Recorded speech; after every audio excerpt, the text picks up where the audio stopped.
Votre centre Leclerc, l'itinéraire le plus court pour faire des économies.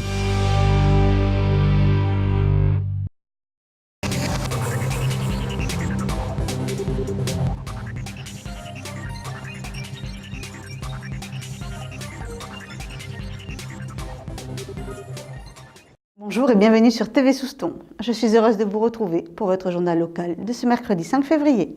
Au plus fort des crues, notamment ce week-end, la vigilance était de mise pour les services municipaux et tous les services chargés d'assurer la sécurité des personnes et des biens. Notre journaliste les a suivis au plein cœur de la crise à Souston. Ce week-end, de fortes crues étaient annoncées dans la région, et en particulier à Souston, où le lac a débordé dans la nuit de vendredi à samedi. Les pompiers, les policiers et la mairie étaient sur le qui-vive pour répondre aux besoins des sinistrés. C'était un travail d'équipe qui animait ces trois groupes. Il est important qu'une bonne entente règne si le travail veut être bien fait. Et ça, les équipes de Souston l'ont bien compris. Entraide et complicité sont les maîtres mots. Laurent Jumeau, chef de la police municipale de Souston, n'a pas hésité à passer plusieurs fois par jour chez des gens en difficulté pour prendre de leurs nouvelles et répondre à leurs quelconques besoins dans ce moment difficile. Samedi, à 17h, la crue avait pris 2,5 cm depuis le matin 8h. C'est le chef des pompiers de Souston, Nicolas Baudry, ainsi que Fabrice Pourteau, responsable environnement et milieu naturel de la mairie de Souston, qui était chargé de relever le niveau de l'eau au barrage. L'équipe de Nicolas Baudry est venue en aide à Monique, sinistrée du pavillon landais, une résidence près du lac. Je suis rentrée du travail à 13h. Je suis rentrée chez moi, l'eau commençait à rentrer. Donc je me suis décidé à appeler les pompiers que j'ai enlevé de l'eau avant.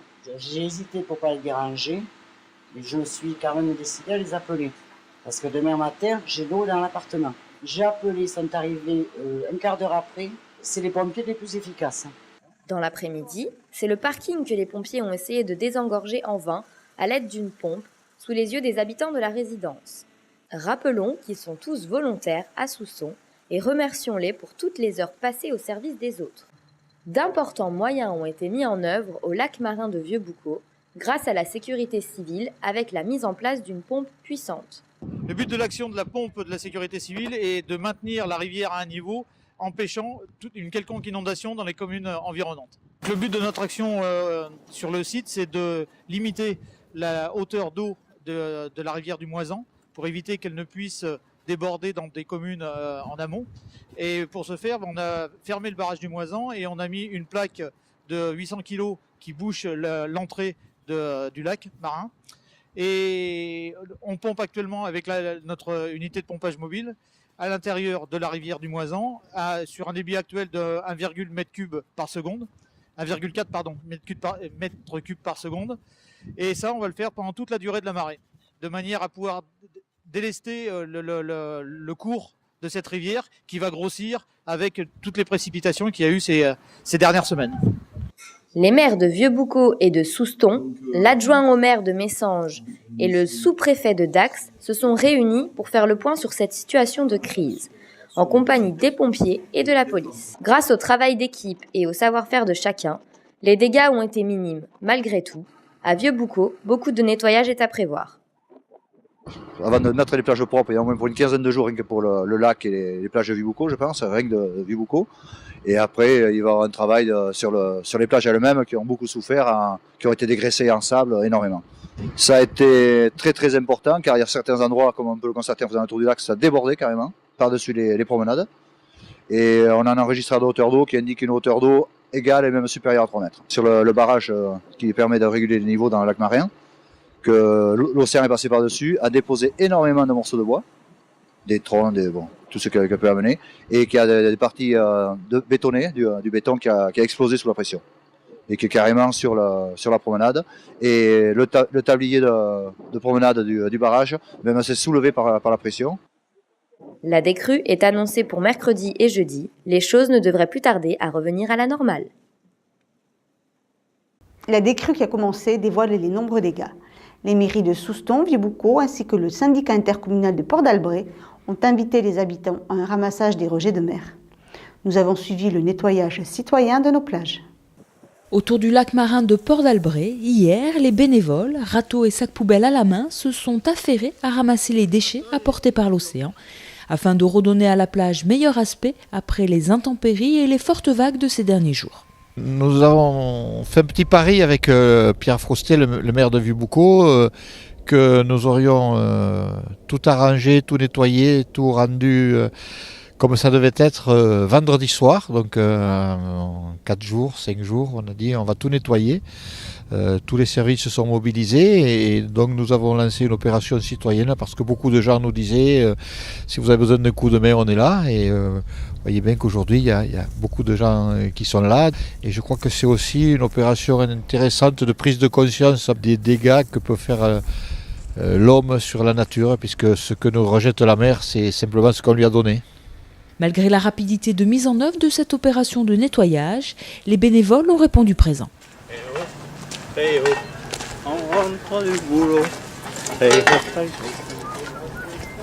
Je suis du coin et que ça me fait mal au cœur de voir que c'est dans cet état. Donc la moindre des choses, c'est que voilà, on est content de les voir propres en été. Donc on se dit que tout le monde, ça devrait être pour tout le monde pareil. C'est un devoir citoyen de toute façon, il n'y a pas de secret. On est déjà venu il y a 15 jours pour nettoyer les plages parce qu'on aime bien voir les plages propres. Franchement, les gens qui viennent en vacances après, ils pourraient dire oui, Soustons ne nettoie pas ses plages. Ratisser, ramasser, mais aussi trier, telles étaient les consignes prodiguées par les services techniques des communes de Vieux-Boucau et Soustons. Cette opération citoyenne aujourd'hui va reprendre un peu le même principe qu'on a sur le nettoyage de l'océan qui a été mis en place par le Conseil général, où on va malgré tout quand même essayer de faire du tri sélectif. C'est pas uniquement tout ramasser pour tout évacuer. Aujourd'hui, on va essayer d'avoir quand même un regard un peu plus environnemental, où on va essayer de récupérer tout le bois qui va être réutilisé comme fait le Conseil général sur le cordon dunaire de manière à pouvoir fixer les dunes, et tout le plastique sera par la suite récupéré et traité notamment par le Sitcom. Bien que le travail de nettoyage des plages ne soit pas négligeable, la commune de Soustons a peu souffert des intempéries de ces derniers jours. Seul point d'ombre, le barrage.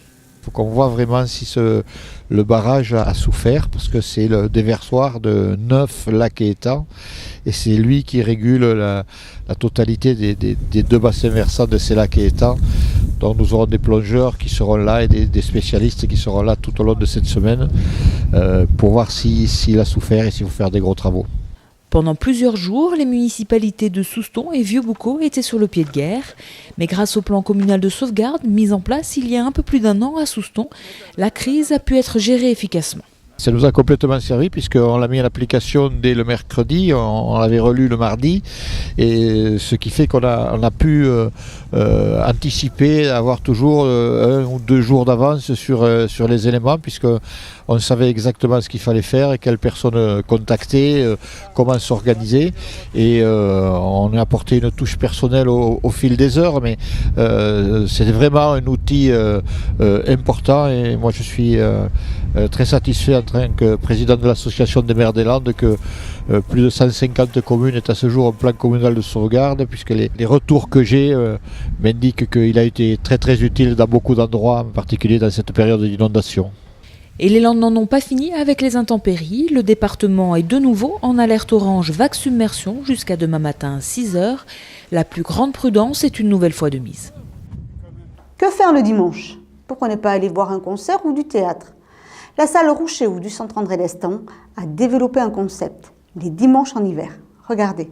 Les dimanches en hiver, c'est une après-midi en musique dans une salle chauffée où des groupes locaux viennent faire découvrir leur univers musical. On a la chance d'avoir cette salle de spectacle qui est aménagée pour recevoir des groupes.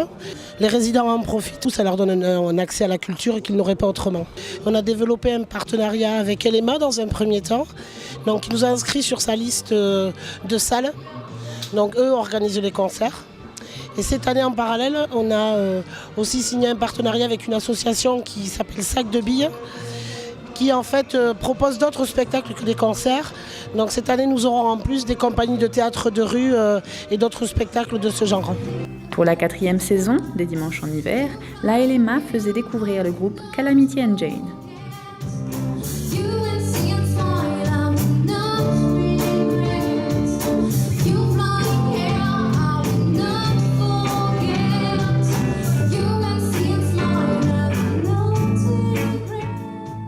On est un groupe de pop rock, on vient de Saint-Martin-de-Aix, on s'est formé en 2012, on fait que des compos.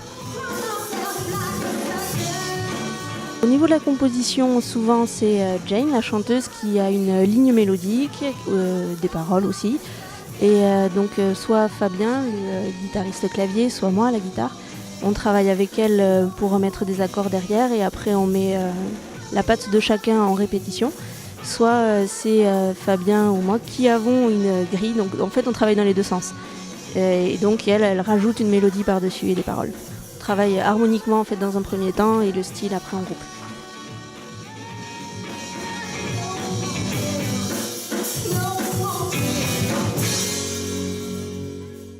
Cette année, le groupe au nom Accrocheur a remporté le tremplin XL Tour, organisé par le collectif de musique actuelle Landais. Il y a 8 groupes qui ont été sélectionnés.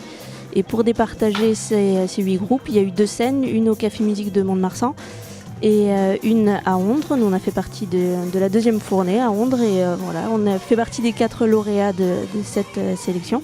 Et grâce à eux, on a déjà fait une première résidence et c'est grâce à eux aussi qu'on joue aujourd'hui.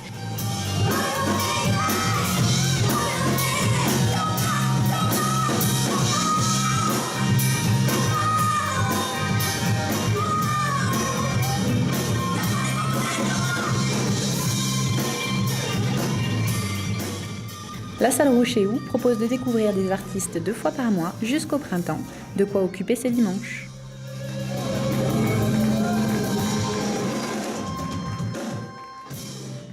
Dimanche, place au théâtre, cette fois avec Folie Ordinaire, un dédale de portraits aussi réaliste qu'imaginaire par la compagnie Monde à part.